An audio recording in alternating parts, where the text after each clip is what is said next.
Good morning friends. आज का session में आप लोग का स्वागत है।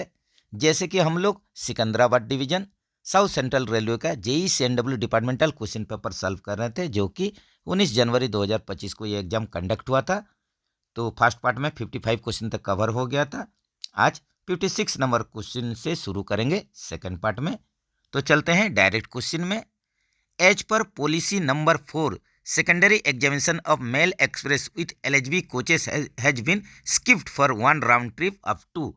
तो यहीं पर देखिए, जैसे कि मेल एक्सप्रेस ट्रेन होगा जिसमें LHB कोच लगा हुआ होगा, तो इसका जैसे कि प्राइमरी एग्जामिनेशन हो या सेकेंडरी एग्जामिनेशन हो, इसको किया जाता है या तो ये 96 आवर्स पीरियड हो जाए, टाइम हो जाए, या 4000 kilometre, which ever is earlier, जो भी पहले कवर हो उसी हिसाब से इसका एग्जामिनेशन किया जाता है। तो यहीं पर जो क्वेश्चन है इसके अनुसार जो सेकेंडरी एग्जामिनेशन पूरा राउंड ट्रिप आने के बाद कितना किलोमीटर कवर करने के बाद इसको किया जाएगा या प्राइमरी एग्जामिनेशन किया जाएगा, ये एच पर RPC 4 revised policy circular number 4, तो ये हो जाएगा 4000 किलोमीटर। ऑप्शन ये देखिए सी में है। The BPC of ballast track is valid for, यहीं पर देखिए जो बालास्ट ट्रैक रहता है इसका BPC का वैधता पूछ रहा है, वैलिडिटी पूछ रहा है, तो ये हो जाएगा 30 डेज। ये भी रिपीटेड क्वेश्चन है। Which bogie are provided for higher passenger ride index comfort, तो यहीं पर देखिए 4 ऑप्शन दिया गया है किसमें आप लोग को राइडिंग कंफर्ट ज़्यादा मिलेगा। जैसे कि आप लोग जानते हैं जितना राइडिंग इंडेक्स कम होगा इसी हिसाब से आप लोग को जो कंफर्टनेस है, पैसेंजर कंफर्टनेस, ये ज़्यादा होगा। तो यहीं पर आप लोग का जो फियाट बोगी जो कि LHB कोच में लगता है, इसी में ही आप लोग को राइडिंग इंडेक्स कम रहेगा और पैसेंजर कंफर्टनेस ज़्यादा मिलेगा, जो कि जो राइडिंग इंडेक्स है 2.5 से 2.75 है फियाट बोगी जो कि LHB कोच में लगता है। इसी हिसाब ICF का riding index 3.5।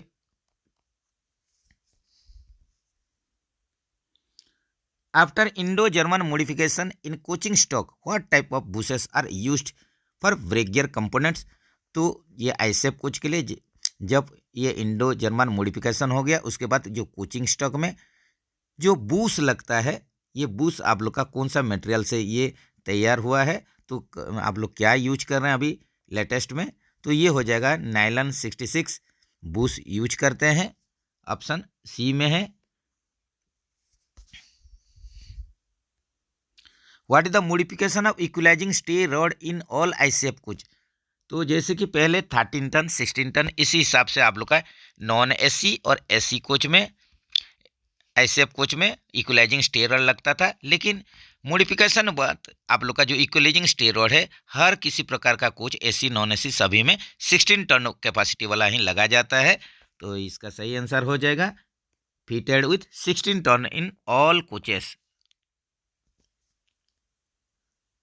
Which device has been fitted on BLC wagon to function in lieu of empty load box, तो यहाँ पर जैसे आप लोग का empty load box को हटा के BLC जो बॉगी लो प्लेटफॉर्म हाइट कंटेनर जिसमें कंटेनर ट्रांसपोर्ट होता है, ये वागन में LSD का प्रोविज़न किया गया है लोड सेंसिंग डिवाइस का।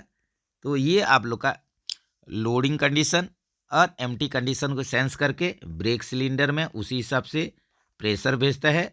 तो एम्प्टी कंडीशन में ये ब्रेक सिलेंडर में 3.8 kg/cm² ये प्रेशर भेजता है, और ये लोडेड कंडीशन में, और एम्प्टी कंडीशन में 2.2 kg/cm² इसी हिसाब से प्रेशर भेजता है। देखिए बोलते बोलते गड़बड़ हो जा रहा है। तो इसमें आप लोग का जो LSD है एक BLC वागन में ये 2 के संख्या में लोड सेंसिंग डिवाइस रहता है। यही आप लोग का लोडिंग और एम्प्टी कंडीशन को सेंस करके ही इसी हिसाब से ब्रेक सिलेंडर को प्रेशर भेजता है।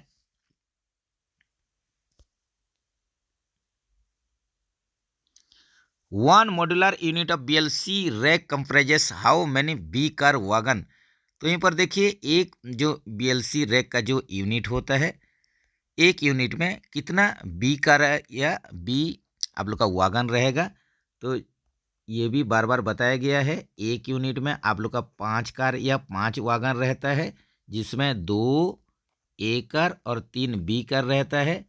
तो ये देख सकते हैं आप लोग का दोनों एंड में ए कार रहेगा और इसका एक एक एंड क्या होगा, ये सीबीसी कपलिंग रहेगा और दूसरा एंड जो रहेगा ये स्लैकलेस ड्रॉबर रहेगा और बीच में सब एसएलडी रहेगा। इस हिसाब से आप लोग का फिर नेक्स्ट एंड में ए कार में फिर सीबीसी ये कपलिंग आ जाएगा। तो इसमें आप लोग का दोनों एंड में 2 ए कार और बीच में 3 बी कार रहेगा। इसी प्रकार का कंपोजिशन होता है। टोटल 9 यूनिट रहता है। एक यूनिट में आप लोग का 5 वागन करके 9 × 5 टोटल 45 नंबर्स वागन रहता है। यही एक स्टैंडर्ड बीएलसी रैक का ये कंपोजिशन होता है। तो यहीं पर आप लोग का आंसर में आप लोग का क्या हो जाएगा, बी कार के लिए पूछा था तो 3 के संख्या में हो जाएगा। What are the measures taken in LHB coaches for safety of travelling public. तो यहीं पर देखिए आप लोग का एलएचबी कोचेस में सेफ्टी को लेके, सुरक्षा को लेके क्या आप लोग का पैसेंजर के लिए क्या इसमें मेजर्स, क्या इसमें आप लोग का स्टेप लिया गया है। तो एलएचबी कोचेस में ये देखिए फायर रिटार्डेंट मटेरियल यूज होता है, ये सही है। इमरजेंसी विंडो का भी प्रावधान है, ये भी सही है। वर्टिकली इंटरलॉक्ड सीबीसी ये भी प्रोविजन किया गया है। तो ऑल ऑफ दी ये एबव हो जाएगा। ऑप्शन डी के साथ चलिए। नेक्स्ट चलते हैं। Which wheel profile is used in Indian railway. देखिए इंडियन रेलवे में किस प्रकार का व्हील प्रोफाइल अभी यूज किया जा रहा है। तो जैसे कि पहले आप लोग का आईआरएस प्रोफाइल यूज किया जाता था, Indian railway standard IRS profile.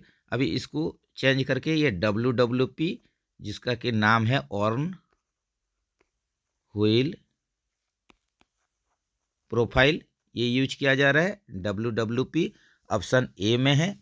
तो यहीं पर डब्ल्यूडब्ल्यूपी जो यूज किया जाता है इसमें भी कुछ एडवांटेजेस है, इसमें भी कुछ आप लोग का सुविधा मिलता है डब्ल्यूडब्ल्यूपी में। तो ये क्या करता है, आप लोग का व्हील का लाइफ को इंक्रीज करता है।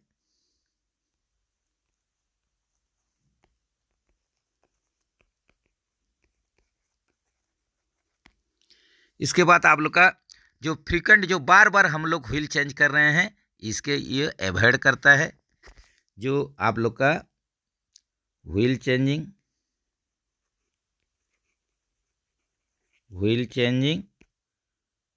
और जो रीप्रोफाइलिंग करेंगे, ये भी आप लोग का इसमें रिड्यूस हो जाता है। इसके बाद आप लोग का इसमें जो कंडमनेशन पीरियड है ये भी घट जाएगा, रिड्यूस कंडमनेशन पीरियड।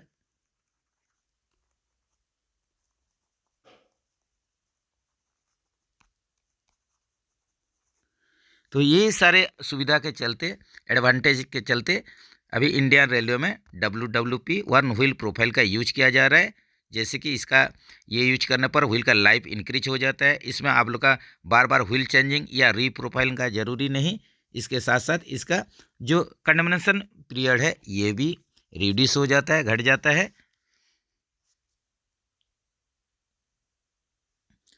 नेक्स्ट चलते हैं। Which type of trolley is used in BLC wagon. BLC wagon में देखिए किस प्रकार का ट्रॉली का यूज किया जाता है। ये होता है आप लोग का cast steel type bogie, LCCF 20C, LCCF 20C, यही बॉगी यूज किया जाता है बीएलसी वागन में। What is the condemning size of the side wear wearing piece in ICF coach. ICF coach का साइड वेयर में ब्रोंज वेयरिंग पीस यूज होता है। इसका कंडमनिंग साइज पूछ रहा है तो ये हो जाएगा 42 mm। ये है कंडमनिंग कंडीशन में। न्यू कंडीशन में 45 mm। और इसका जो सब रिन्यूअल साइज है, सब रिन्यूअल साइज ये 43.5 mm है।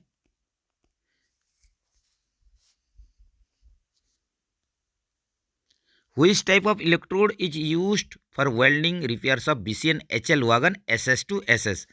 BCN HL वागन में स्टेनलेस स्टील से स्टेनलेस स्टील ये वेल्डिंग रिपेयर करेंगे। इसके लिए किस प्रकार का इलेक्ट्रोड का यूज होता है, तो ये हो जाएगा क्लास M2।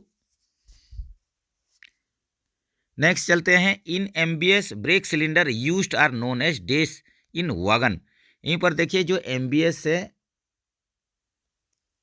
MBS वैगन है मॉडिफाइड ब्रेक सिस्टम। तो मॉडिफाइड ब्रेक सिस्टम वाला जो आप लोग का वैगन है, इसमें जो ब्रेक सिलेंडर यूज होता है ये किस प्रकार का होता है, तो ये बॉगी माउंटेड ब्रेक सिलेंडर रहता है। ये होता है बॉगी माउंटेड ब्रेक सिलेंडर, जिसको कि BMBS boggy mounted brake system भी बोला जाता है। तो ये जितना भी मॉडिफाइड ब्रेक सिस्टम आप लोग का लगा हुआ है, इसमें BMBS या बॉगी माउंटेड ब्रेक सिलेंडर या boggy mounted brake system use होता है। ऑप्शन ए के साथ चलिए।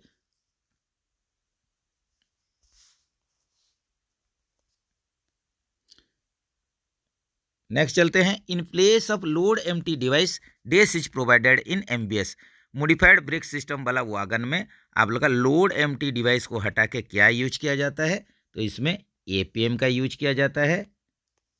तो ये आप लोग का APM जो डिवाइस APMD जिसको बोलते हैं, तो ये आप लोग का APM डिवाइस इसमें जो यूज होता है, इसका फंक्शन क्या होता है कि इसमें जो आप लोग का सेंसर आर्म का मूवमेंट को लेके यही डिसीजन लिया जाता है, यही डिसाइड करता है कि आप लोग का ये मूवमेंट कितना है, जिसके चलते ब्रेक सिलेंडर में प्रेशर कितना जाएगा। तो ये आप लोग का सेंसर आर्म का मूवमेंट अगर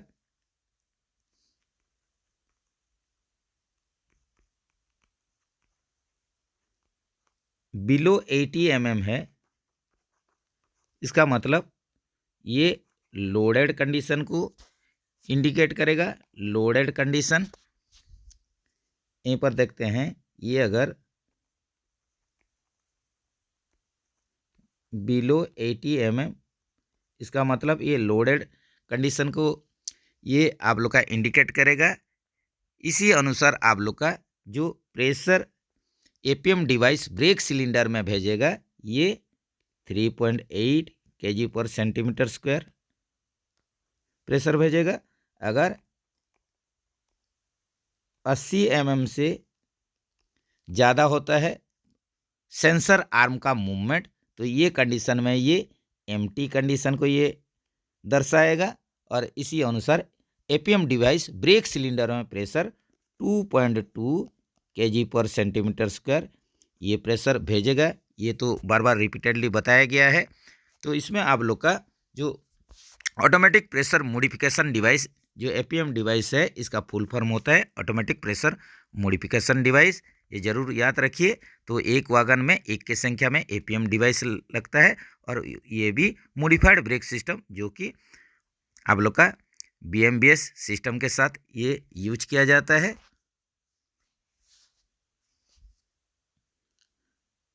तो इसका सही आंसर हो जाएगा option C, APM automatic pressure modification device.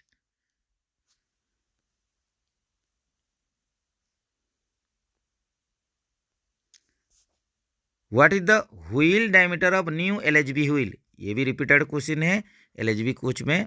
देखिए जो नया चक्का का डायमीटर पूछा है जो कि 915 mm, इसका लास्ट शॉप इशू साइज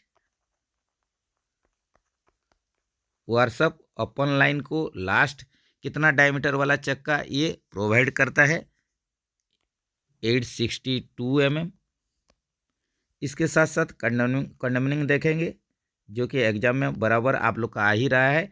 तो इसमें दो प्रकार का कंडमनिंग लिमिट फिक्स किया गया है। एक 845 mm, जिस व्हील का वेब थिकनेस 17 + 3 mm है, वेब थिकनेस उसी चक्के का ही कंडमनिंग लिमिट फिक्स किया गया है 845 mm। और एक आप लोग का 855 mm, ये भी कंडमनिंग लिमिट है।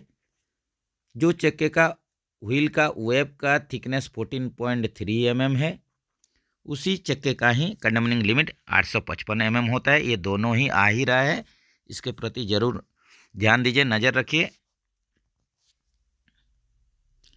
नेक्स्ट चलते हैं, what is the length over CBC of LHB coach. तो यहीं पर देखिए आप लोग का सीबीसी टू सीबीसी या लेंथ आवर, यहीं पर आप लोग का सीबीसी पूछा है, जो कि CBC to CBC length LHB coach में ये 24,000 mm। अगर आप लोग के लिए लेंथ आवर बॉडी पूछा होता है या लेंथ आवर हेडस्टॉक पूछा होता है, ये भी जरूर जानना है, तो ये हो जाता 23,540 mm। ये भी एग्जाम में आ ही रहा है, तो ज़रूर ये सब आप लोग याद रखिए। जैसे कि कुछ ये रिपीटेड जो क्वेश्चन है, गलती नहीं होना चाहिए। 23,540 mm। इसी हिसाब से विड्थ ओवर बॉडी चौड़ाई एलएचबी कोच का 3240 mm, 3,240 mm। हाइट जो कि आप लोग का height from rail level to top of roof, आप लोग का रूफ का टॉप तक रेल लेवल से हाइट ये 4039 mm। नेक्स्ट चलते हैं, D3 maintenance schedule of LHB coaches is done at A frequency of. तो यहीं पर पीरियोडिसिटी पूछा है, फ्रीक्वेंसी पूछा है। D3 maintenance schedule LHB coach के लिए डिपो 3 मेंटेनेंस शेड्यूल ये हो जाएगा 180 डेज प्लस माइनस 15 डेज। इसके साथ साथ ये D1 देख लीजिए, D1 एवरी ट्रिप, हर एक राउंड ट्रिप के बाद आप लोग को D1 करना है, डिपो 1 शेड्यूल करना है एलएचबी कोच के लिए। D2 1 month plus minus 3 days या 30 डेज प्लस माइनस 3 डेज। इसी तरह D3 6 month plus minus 15 days या 180 days plus minus 15 days. On kilometre basis SS2 of LHB coach is done after completion of. तो यहीं पर देखिए SS2 सब schedule 2 LHB coach के लिए मेंटेनेंस शेड्यूल, ये आप लोग का पीरियोडिसिटी फ्रीक्वेंसी पूछा है, तो ये कितने में होता है, ये हो जाएगा आप लोग का 12 लाख किलोमीटर के बाद होगा, ऑप्शन सी में है। तो SS1 भी देख लेते हैं, सब शेड्यूल 1, ये 1.5 ईयर या 18 मंथ या 6 लाख किलोमीटर। SS2 ये भी देख लेते हैं, 3 साल या 36 महीना या 12 लाख किलोमीटर। SS3 सब शेड्यूल 3, इसका फ्रीक्वेंसी 6 साल या 72 मंथ या 24 लाख किलोमीटर, जो भी पहले कवर होगा। नेक्स्ट चलते हैं, thickness of side wall seat of LHB coaches are. तो यहीं पर देखिए जो एलएचबी कोचेस में साइड वॉल सीट लगता है, इसका थिकनेस पूछा है, तो ये आप लोग का ये कितना हो जाएगा, ये हो जाएगा 2 mm का। ये कौन सा मटेरियल से तैयार होता है, तो ये मटेरियल जो लगता है ये ferritic steel,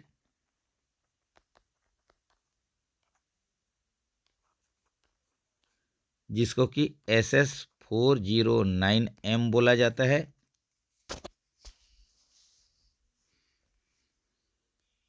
break accelerator एक्चुएट्स during, यहीं पर देखिए ब्रेक एक्सेलरेटर कब काम करता है, जब इमरजेंसी ब्रेक एप्लीकेशन होता है। Simple repeated question. What is the purpose of dump valve, dump valve का काम क्या होता है, to maintain approximate same speed of all axle. ये क्या करता है, बराबर आप लोग का जो हर एक एक्सेल का स्पीड को, ये आप लोग का हर एक एक्सेल का स्पीड को बराबर करने के लिए ये काम करता है, ये मेंटेन करता है सेम स्पीड हर एक एक्सेल का।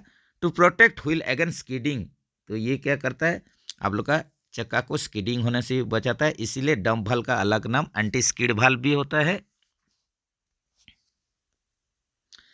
नेक्स्ट चलते हैं, the 99 code shown in micro processor in LHB coach. LHB coach में आप लोग का WSC सिस्टम में अगर माइक्रो प्रोसेसर में 99 कोड दिखा रहा है, इसका मतलब क्या हो जाएगा, इसका मतलब होल सिस्टम वर्किंग परफेक्टली, पूरा सिस्टम जो है ये परफेक्ट काम कर रहा है, बढ़िया से काम कर रहा है। इसके साथ साथ ये देखिए 72, 73, 95, ये आप लोग का कोड भी बराबर एग्जाम में आ ही रहा है। जरूर कमेंट सेक्शन में बताइए इसका मीनिंग क्या है।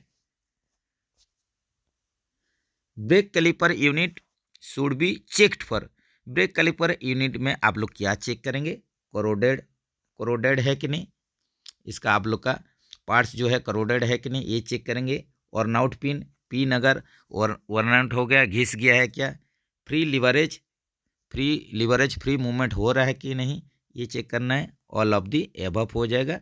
ऑप्शन डी के साथ चलिए। In case of brake binding on both trolleys what is to be done. तो यहीं पर देखिए ये भी क्वेश्चन कन्फ्यूजन वाला क्वेश्चन दिया है ना, कुछ इसमें गुड्स एलएचबी आईसीएफ कोई भी आप लोग का स्टॉक का रोलिंग स्टॉक के बारे में बोला नहीं है। तो सिंपल यहीं पर अगर दोनों आप लोग का ट्रॉली में ब्रेक बाइंडिंग हो जाता है तो what is to be done, क्या करना है। तो जैसे कि आप लोग जानते हैं नॉर्मली जब ब्रेक बाइंडिंग हो जाता है एक कंडीशन में पहला स्टेप जो होता है इसको आप लोग क्या करते हैं कि मैनुअल रिलीज करते हैं। कहाँ से, pull the quick release valve lever. यहीं पर देखिए जो क्विक क्यूआरबी होता है, क्विक रिलीज जो आप लोग का लीवर होता है, वाल्व होता है, उसी वायर से आप लोग खींचते हैं और आप लोग ट्राई करते हैं ब्रेक बाइंडिंग छुड़वाने के लिए आप लोग ट्राई करते हैं। ये अगर नहीं होता है तो डीबी को आइसोलेट करते हैं। ये अगर नहीं होता है तो थर्ड कंडीशन में आप लोग क्या करेंगे, ब्रेक सिलेंडर वेंट प्लग इसको खोलते हैं। ये नहीं होगा तो ब्रेक सिलेंडर का फ्लेक्सिबल पाइप इसको खोलिए। तो ये सब आप लोग का जो एयर ब्रेक के चलते अगर ब्रेक बाइंडिंग होगा तो यही सब स्टेप करेंगे। इधर आप लोग मैनुअल रिलीज करेंगे क्यूआरबी से या डीबी को आइसोलेट करेंगे, ब्रेक सिलेंडर का वेंट प्लग खोलेंगे, बीसी फ्लेक्सिबल पाइप खोलेंगे, जिससे कि प्रेशर रिलीज करके आप लोग ब्रेक बाइंडिंग को निकाल पाएँ। अगर ये कंडीशन में नहीं होता है, अगर मैकेनिकल ब्रेक बाइंडिंग है तो ये कंडीशन में आप लोग को क्या करना है। ये कंडीशन में जैसे कि आप लोग hanger pin, brake beam hanger pin इसको आउट कर दीजिए, या जो कनेक्टिंग लीवर को, जितना कनेक्टिंग लीवर है, कनेक्टिंग लीवर पिन इसको निकालिए, EPR and pull rod pin इसको निकालिए, जैसे कि ऐसे भी रोटेट कीजिए। इसके बाद ईपीआर निकालिए, स्लैग एडजस्टर बैरल को गुड्स में जैसे कि थोड़ा घुमाना पड़ता है, ये भी नहीं होगा रिलीज करके, तो एंड पुल रॉड पिन खोलते हैं। इसी प्रकार का मैकेनिकल जो ब्रेक बाइंडिंग है आप लोग इसको रिलीज करने का कोशिश करते हैं। लेकिन यहीं पर आप लोग का जो एप्रोप्रिएट जो आंसर होगा, जो सही आंसर होगा, आप लोग क्विक रिलीज वाल्व से रिलीज कीजिए या जो कीजिए, फाइनली आप लोग को डीबी को इसका कंडीशन देख के आप लोग को आइसोलेट करना पड़ता है, आइसोलेट द डीबी। लेकिन कोई division answer any of the above भी लिया है तो ये भी इसके बारे में ज़रूर कमेंट सेक्शन में बताइए। जब भी हम लोग देखते हैं ब्रेक बाइंडिंग है कि इसके सेफ्टी देख के हम लोग लास्ट में क्या करते हैं, डीबी को आइसोलेट करके जीआई वायर से इसको सिक्योर्ड कर देते हैं। तो आप लोग कमेंट सेक्शन में बताइए इसका सही आंसर क्या होना चाहिए। CBC fitted on LHB coaches have these future. ये देखिए एलएचबी कोच में जो सीबीसी फिट होता है इसमें एंटी क्लाइमिंग फ्यूचर दिया जाता है कि वर्टिकली ये आप लोग का अनपकड़ ना हो, कोई एक्सीडेंट के दौरान आप लोग का एक कोच दूसरे कोच के ऊपर ना चढ़ जाए। इसलिए ही सीबीसी में, एलएचबी कोच में जो सीबीसी यूज होता है इसमें एंटी क्लाइमिंग फ्यूचर दिया जाता है। What is the purpose of supporting device to a coach fitted in CBC. तो यहीं पर देखिए आप लोग का सपोर्टिंग सीबीसी सपोर्टिंग डिवाइस का पर्पज उद्देश्य क्या है इसके बारे में पूछा है। तो ये आप लोग का सीबीसी सपोर्टिंग डिवाइस आप लोग का क्या करता है, to support the CBC weight को ये सपोर्ट करेगा। इसके साथ साथ to equalize the vertical force of CBC का जो आप लोग का वर्टिकल फोर्स होगा इसको इक्वलाइज करेगा। तो बोथ ए एंड बी हो जाएगा। Full form of PLC in CDTS fitted in a coach. तो यहाँ पर देखिए पीएलसी का फुल फॉर्म पूछा है। जो सीडीटीएस सिस्टम पहले यूज होता था, कंट्रोल डिस्चार्ज टॉयलेट सिस्टम, इसका फुल फॉर्म होता है कंट्रोल डिस्चार्ज टॉयलेट सिस्टम, जो कि प्लेटफॉर्म प्रेमाइजेस को या रेलवे लाइन को ये आप लोग का गंदा नहीं करके ये क्या होता था, जब ट्रेन का स्पीड 30 kmph से ऊपर होता था तो इसका जो पोर्ट है ये ओपनिंग हो जाता है। जितना ह्यूमन वेस्ट है ये आप लोग का प्लेटफॉर्म एरिया से दूर जाके आउटसाइड स्टेशन में ये गिरता था। तो ये सिस्टम आप लोग का, इसमें पीएलसी का रोल बहुत वाइटल था। पीएलसी के माध्यम से ही इसका जो आप लोग का फंक्शन है होता था। तो पीएलसी का यहीं पर फुल फॉर्म पूछा है, जो हो जाएगा प्रोग्रामेबल लॉजिक कंट्रोलर हो जाएगा।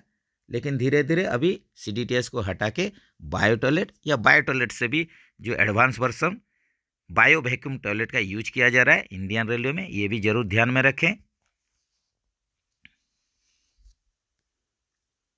वह 6 compartments are provided inside the biodigester tank in a coach, most appropriate option to be marked. तो यहाँ पर देखिए जो आप लोग का बायोडाइजेस्टर टैंक है, बायो टॉयलेट टैंक है, इसमें 6 कंपार्टमेंट है। तो ये 6 कंपार्टमेंट क्या चीज़ के लिए दिया गया है, तो ये इसका सही आंसर हो जाएगा to give sufficient time for growth of bacteria. तो इसमें क्या होगा, आप लोग का 6 आप लोग का कंपार्टमेंट है, तो इन लोग को सफिशिएंट टाइम मिलेगा ग्रोथ होने के लिए बैक्टीरिया का। जितना रेट में ये ग्रोथ होंगे उसी हिसाब से ह्यूमन वेस्ट को ये डिकम्पोज करेंगे। Distance between centre up to bogie in LHB coaches, यहीं पर देखिए एलएचबी कोचेस में 2 बॉगी सेंटर का बीच में दूरी पूछ रहा है, डिस्टेंस पूछ रहा है 14,900 mm। Primary maintenance is a type of, primary जो मेंटेनेंस होता है ये क्या होता है, प्राइमरी मेंटेनेंस हो गया, सेकेंडरी मेंटेनेंस हो गया, शेड्यूल जो मेंटेनेंस है ये सब आप लोग का किस में आता है, ये प्रिवेंटिव मेंटेनेंस में आता है, ऑप्शन बी में है। आप लोग का जितना बढ़िया प्रिवेंटिव मेंटेनेंस होगा इसी हिसाब से आप लोग का ब्रेकडाउन मेंटेनेंस का कॉस्ट आप लोग का ये होगा नहीं, या जो भी होगा तो इसका आप लोग का जो कॉस्ट है ये कम होगा। अगर प्रॉपरली प्रिवेंटिव मेंटेनेंस हो रहा है, शेड्यूल मेंटेनेंस हो रहा है, तो ब्रेकडाउन मेंटेनेंस होने का चांसेस कम रहेगा। Standard buffer projection from headstock in ICF coach, ICF coach में जो स्टैंडर्ड बफर प्रोजेक्शन पूछ रहा है 635 mm। और ये भी आप लोग जान के रखिए minimum buffer projection from headstock ये 584 mm, ये भी एग्जाम में आ ही रहा है। Curtains and rexines provided in AC coaches are, यहीं पर देखिए एसी कोचेस में जो कर्टेन्स, पर्दा, रेगजिन ये सब यूज किया जा रहा है, ये फायर रिटर्डेंट टाइप का मटेरियल में होता है। थोड़ा क्वेश्चन क्लियर नहीं है, एडजस्ट कीजिए कुछ question. Permissible variation in wheel tread diameter on the same axle wheel turning, जब भी टायर टर्निंग करेंगे, व्हील टर्निंग करेंगे या व्हील चेंज करेंगे, ये कंडीशन में जो परमिसिबल व्हील डायर डिफरेंस देखना पड़ता है। तो ये सेम एक्सेल के लिए पूछा है, तो सेम एक्सेल के लिए आइदर वागन हो या कोच हो, दोनों में ही सेम है 0.5 mm। पीओज periodicity of DV is days, तो यहीं पर देखिए आप लोग का पीरियडिकल ओवरऑलिंग पीरियडिसिटी पूछा है डीवी के लिए। तो यहीं पर जो ऑप्शन देखा जा रहा है थोड़ा ऑप्शन ठीक नहीं लग रहा है, तो इसका सही आंसर जो है ये 6 ईयर्स या 5 लाख किलोमीटर, जो भी पहले कवर होगा उसी हिसाब से डीवी का पीओज किया जाता है। तो यहीं पर ऑप्शन, यहीं पर आप लोग बी को लिख सकते हैं, 5 ईयर्स और 6 लाख किलोमीटर ये हो सकता है। तो इसको भी जरूर कमेंट सेक्शन में बताइए, लेकिन इसका सही आंसर जो है 6 साल या 5 लाख किलोमीटर, जो भी पहले हो। Money allotted for purchase of stock item is called, यहीं पर देखिए मनी अलॉटेड होगा, मनी आप लोग का ग्रांट होगा क्या चीज़ के लिए, purchase of stock item, stock item खरीदने के लिए, तो इसको क्या बोलेंगे, इसको बोलेंगे परचेज ग्रांट, ऑप्शन डी में है। Unified PL reduces the possibility in terms of store, ये स्टोर रिलेटेड क्वेश्चन है। जो यूनिफाइड पीएल है, प्राइस लिस्ट है, यूनिफाइड प्राइस लिस्ट, तो ये आप लोग का पीएल नंबर दिया जाता है स्टॉक आइटम के लिए। तो इसमें आप लोग का जो क्वेश्चन था कि यूनिफाइड पीएल क्यों किया जाता है, हर एक स्टॉक आइटम का पीएल नंबर दिया जाता है। तो इसमें आप लोग का जो यूनिफाइड सिस्टम है, इंटीग्रेटेड सिस्टम या एकीकृत या टुगेदर या कंबाइन या यूनाइटेड करके जो आप लोग का सिस्टम बनाया गया है स्टोर के लिए, स्टॉक आइटम के लिए, तो इसमें डुप्लीकेट पीएल हो नहीं पाएगा। कोई भी स्टॉक आइटम का डुप्लीकेट आप लोग पीएल नंबर दे नहीं पाएंगे। Price list number, non uniformity over Indian railway, तो ये आप लोग का जो इंडियन रेलवे में पूरा यूनिफॉर्म आप लोग का चल रहा है जो स्टोर रिलेटेड, तो इसमें नॉन यूनिफॉर्मिटी देखा नहीं जा पाएगा इंडियन रेलवे में। इसके साथ साथ नॉन स्टैंडर्डाइजेशन ऑफ आइटम, जो हर एक आइटम का स्टैंडर्डाइजेशन है ये नॉन स्टैंडर्डाइज हो नहीं पाएगा। तो option all of the above हो जाएगा। तो यूनिफाइड जो पीएल होता है यही ये पॉसिबिलिटी को दूर करता है कि डुप्लीकेट पीएल नहीं हो पाएगा, नॉन यूनिफॉर्मिटी हो नहीं पाएगा, नॉन स्टैंडर्डाइजेशन ये भी हो नहीं पाएगा, ऑल ऑफ दी एबव हो जाएगा। नेक्स्ट चलते हैं, एक मैथ का क्वेश्चन है, 13 चेयर्स एंड 5 टेबल्स। यहीं पर देखिए 13 चेयर दिया है और आप लोग का दिया है 5 tables were brought for Rs 8,280 rupees if the average cost of the table be Rs 1,227, sorry 1,227, what is the average cost of a chair। तो यहीं पर देखिए आप लोग का 13 चेयर है, 5 टेबल है, तो इसको खरीदा गया है 8,280 रुपये में। तो इसका अगर औसत रेट जो एवरेज अगर कॉस्ट इसका दिया गया है टेबल का 1,227 रुपया है, तो ये कंडीशन में आप लोग का चेयर का एवरेज कॉस्ट पूछा है। तो इसको सॉल्व करते हैं। यहीं पर देखिए आप लोग का दिया हुआ है चेयर 13 के संख्या में है और टेबल 5 की संख्या में है। तो इसका आप लोग का जो टोटल प्राइस है 8,280 रुपया है। तो यहीं पर एवरेज कॉस्ट दे दिया है, एवरेज कॉस्ट ये टेबल का दे दिया है जो कि 1,227 रुपया है। तो टोटल कॉस्ट कितना होगा, टोटल कॉस्ट टेबल का, ये टेबल है आप लोग का 5 के संख्या में, तो 5 से इसको मल्टीप्लाई कर देते हैं, ये हो जाएगा आप लोग का 6135, 6,135 रुपया हो जाएगा। तो यहीं पर टोटल कॉस्ट टेबल का निकल गया है, तो टोटल कॉस्ट चेयर का आराम से निकल पाएंगे। टोटल कॉस्ट चेयर का टोटल प्राइस से इसको माइनस कर दीजिए, टोटल कॉस्ट ऑफ टेबल को माइनस कर देने से टोटल कॉस्ट से ये हो जाएगा आप लोग का टोटल कॉस्ट चेयर का निकल जाएगा। तो टोटल कॉस्ट दोनों का मिला के कितना था, 8,280 रुपया था। इससे माइनस कर देते हैं टोटल कॉस्ट टेबल का 6,135 रुपया, तो इसको माइनस कर देंगे तो ये हो जाएगा 2,145, 2,145 रुपया हो जाएगा। तो यहीं पर हम लोग एवरेज कॉस्ट हम लोग को पूछा था, एवरेज कॉस्ट किसका पूछा था, चेयर का। तो ये 2,145 कितना चेयर था, चेयर था 13 के संख्या में था। तो एवरेज निकालने के लिए टोटल डिवाइडेड बाय चेयर संख्या, तो 2,145 बाय 13 कर देते हैं, तो इसको कर देने से ये हो जाएगा 165। तो यहीं पर आप लोग का एवरेज जो चेयर का कॉस्ट हो जाएगा 165 रुपया हो जाएगा। ऑप्शन ए देखते हैं, ऑप्शन सी में है। नेक्स्ट चलते हैं, full form of GEM. GEM का फुल फॉर्म क्या है, गवर्नमेंट ई मार्केट प्लेस। इनसे ही ये पोर्टल से ही खरीदा जाता है। तो रेलवे का जो भी आप प्रोक्यूरमेंट करते हैं गवर्नमेंट ई मार्केट प्लेस से कर सकते हैं। ये आप लोग का ऑप्शन ए में है, government e market. Sorry friends,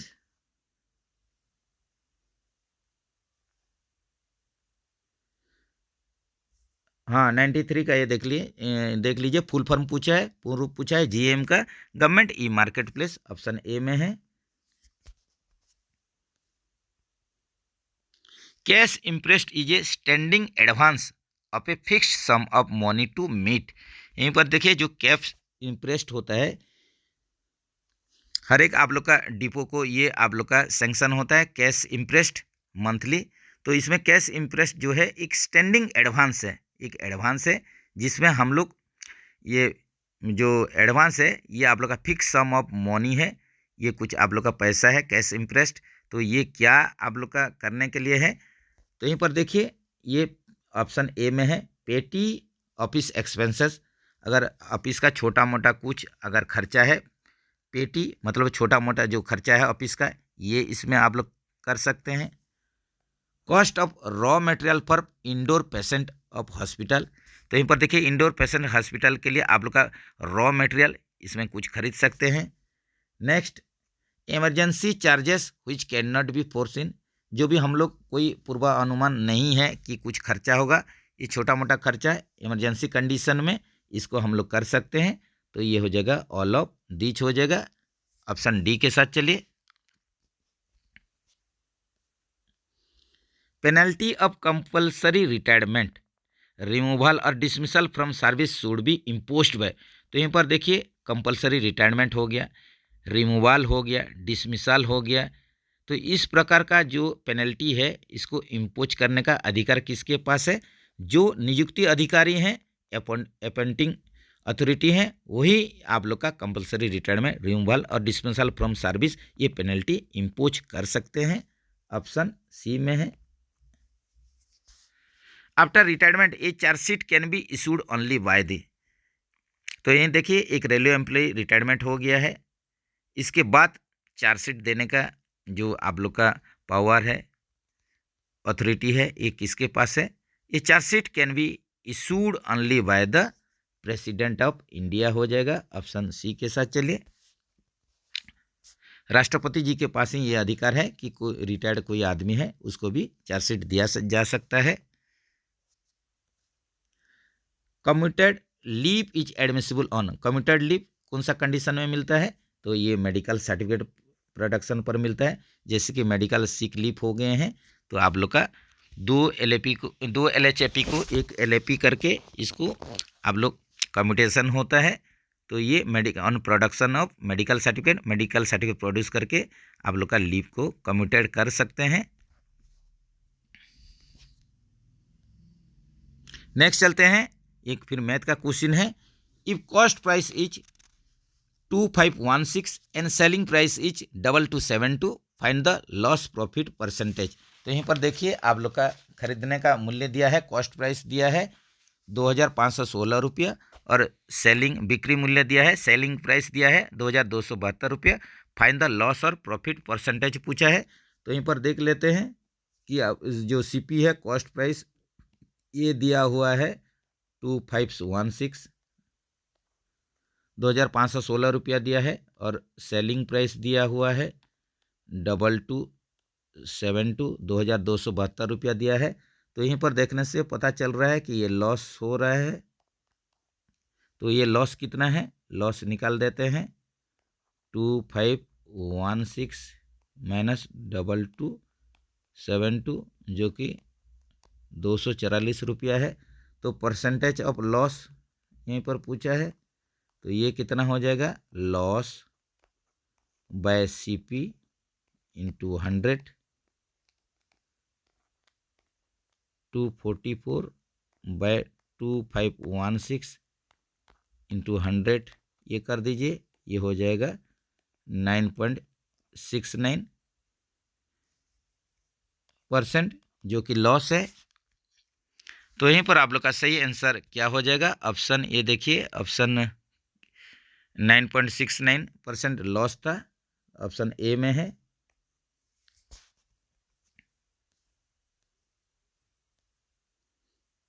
find the simple interest on RS 6800 at 16.2/3% per annum for 9 months. तो यहीं पर देखिए सिंपल इंटरेस्ट निकालना है 68,000 का, जो कि रेट ऑफ इंटरेस्ट है 16 2/3% पर एनम 1 साल में। ये आप लोग का 9 महीना के लिए ये टाइम दिया है। तो इसमें आप लोग का सिंपल इंटरेस्ट निकालने के लिए बोला है। तो जैसे कि आप लोग यहीं पर जानते हैं कि इसका फॉर्मूला जो होता है I equal to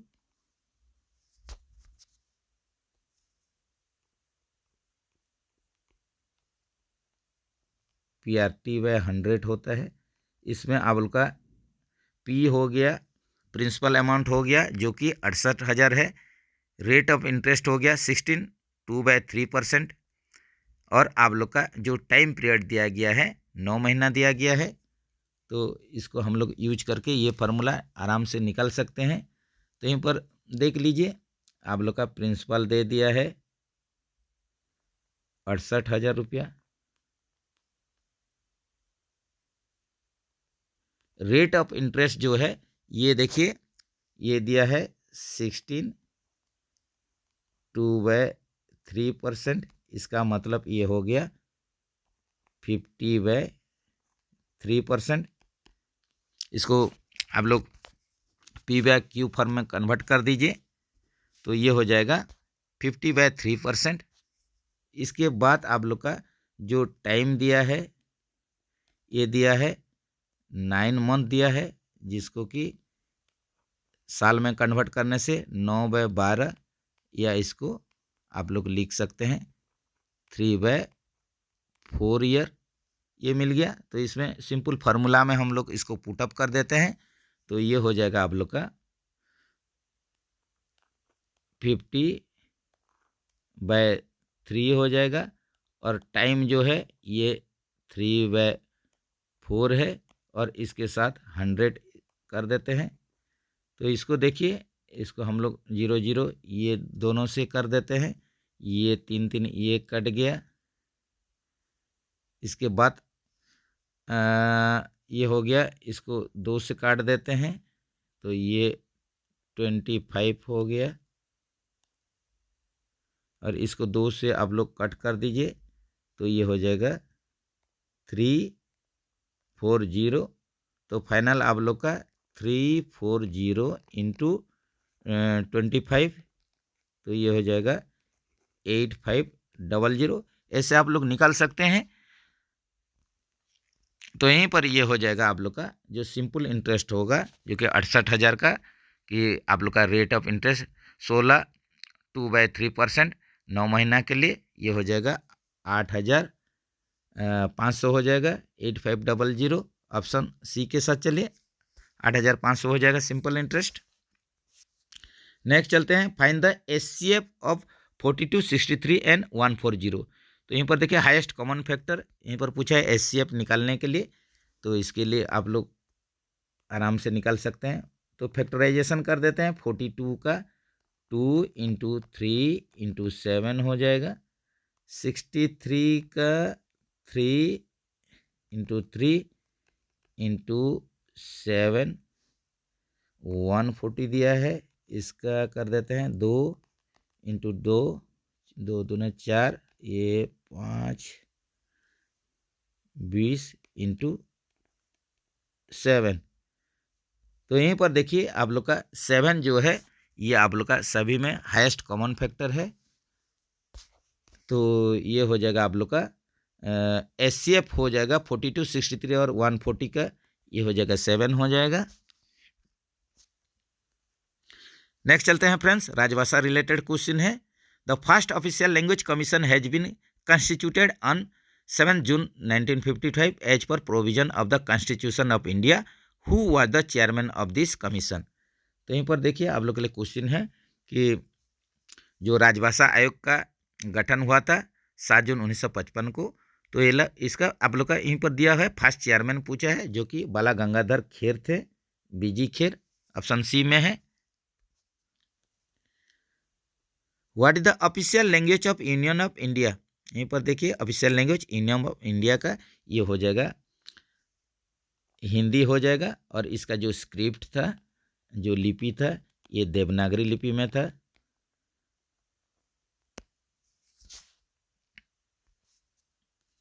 eight present how many languages are enlisted in the 8th schedule of the constitution.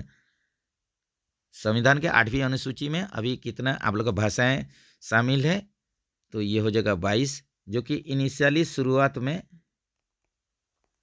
ये 14 लैंग्वेज था, 14 भाषा को लेके आप लोग का 8वीं अनुसूची में 14 भाषा था इनिशियली, अभी ये आप लोग का लेटेस्ट में 22 भाषा है।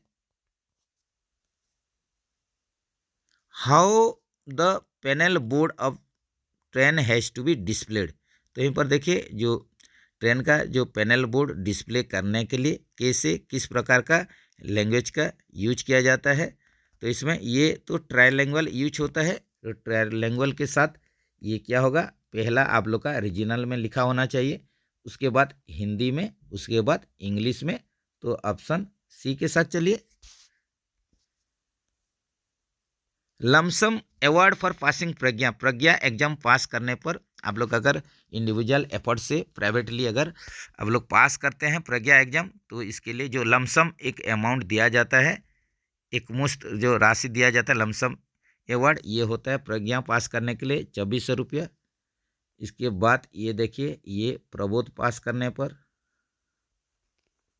1600 रुपया और प्रवीण पास करने के लिए 1500 रुपया ये मिलता है lump sum cash prize. How many first prize are given in a year for writing more than 10,000 words in 1 unit under home ministry award scheme. तो यहीं पर देखिए यहीं पर पूछा है कि जो 10,000 से ज़्यादा आप लोग का शब्द लिखने पर हिंदी में आप लोग को जो अवार्ड दिया जाता है, तो ये अवार्ड कितना संख्या में दिया जाता है, तो ये अवार्ड जो दिया जाता है ये आप लोग का 2 मेंबर को 2 प्राइज दिया जाता है, 2 मेंबर को 5,000 करके ईच एम्प्लॉय को दिया जाता है, ऑप्शन सी में है। तो इसका भी आप लोग जान लीजिए। ये देखिए आप लोग का जो 10,000 से ज़्यादा हिंदी में शब्द लिखने के लिए साल में ये दिया जाता है फर्स्ट प्राइज, ये दिया जाता है 2 के संख्या में 5,000 करके। सेकंड प्राइज 3 के संख्या में दिया जाएगा, 3 मेंबर को दिया जाएगा, ये 3,000 करके। थर्ड जो प्राइज होगा ये 5 के संख्या में और ये 2,000 करके दिया जाएगा।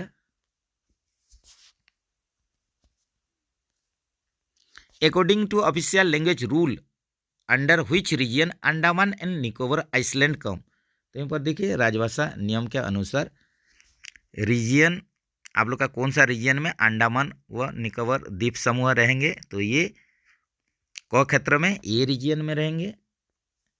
Which is the elementary Hindi course prescribe for central government employ. तो प्रिलिमिनरी या एलिमेंट्री जो कोर्स है, प्रारंभिक कोर्स है हिंदी कोर्स केंद्रीय कर्मचारी के लिए, तो ये हो जाएगा आप लोग का प्रबोध हो जाएगा। और फाइनल जो अभी पारंगत ऐड करने के बाद ये फाइनल कोर्स हो सकता है, लेकिन पहले ये प्रज्ञा था फाइनल कोर्स। तो इसके बारे में भी कमेंट सेक्शन में ज़रूर बता सकते हैं कि आप लोग का प्रबोध, प्रवीण, प्रज्ञा और पारंगत ये 4 अभी आप लोग का जो कोर्स लेटेस्ट में है, तो फाइनल कोर्स पारंगत को लिया गया है या प्रज्ञा को लिया गया है, ज़रूर कमेंट सेक्शन में आप लोग बताइए। नेक्स्ट चलते हैं। Which committee reviews the progress made in the propagation of Hindi in particular ministry और डिपार्टमेंट। तो यहीं पर देखिए जो हिंदी का प्रचार प्रसार प्रोपागेशन जो हुआ है, प्रोग्रेस हुआ है, जो डेवलपमेंट हुआ है, इसको रिव्यू करने के लिए कौन सा कमिटी इसका रिव्यू करता है। तो यहीं पर आप लोग का इसका सही आंसर क्या हो जाएगा, ये हो जाएगा पार्लियामेंट्री कमेटी हो जाएगा, जिसको कि बोला जाता है committee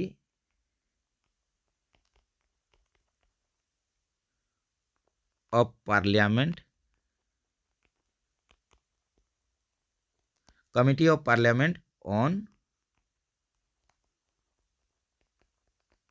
official language, CPOL, committee of parliament on official language. यही आप लोग का जो हिंदी का प्रोपागेशन हुआ है, प्रोग्रेस हुआ है, तो इसका रिव्यू करता है ये committee, CPOL, committee of parliament on official language. तो सही आंसर हो जाएगा option B, parliamentary committee. Who is the chairman of the divisional official language implementation committee? तो यहीं पर देखिए जो DOLIC होता है, DOLIC, divisional official language implementation committee, इसका चेयरमैन ये डिवीजन के लिए DRM साहब हो जाएंगे, डिविजनल रेलवे मैनेजर। तो चलिए फ्रेंड्स, यहीं पर आप लोग का जो Secunderabad division South Central Railway का जो JEE CNW departmental examination question solve कर रहे थे, सेकंड पार्ट यहीं पर ख़त्म हो रहा है। वीडियो अगर अच्छा लगा तो ज़रूर लाइक्स कीजिएगा, और कहीं पर भी गलती है तो कमेंट सेक्शन में आप लोग बताइए। फिर मिलेंगे दूसरा डिवीज़न का पेपर लेके, जैसे कि सियालदह डिवीज़न का सेकंड पार्ट बाकी है, उसको भी सॉल्व करेंगे। तो चलिए आप लोग बढ़िया से प्रैक्टिस कीजिए, प्रिपरेशन कीजिए। जय हिंद दोस्तों।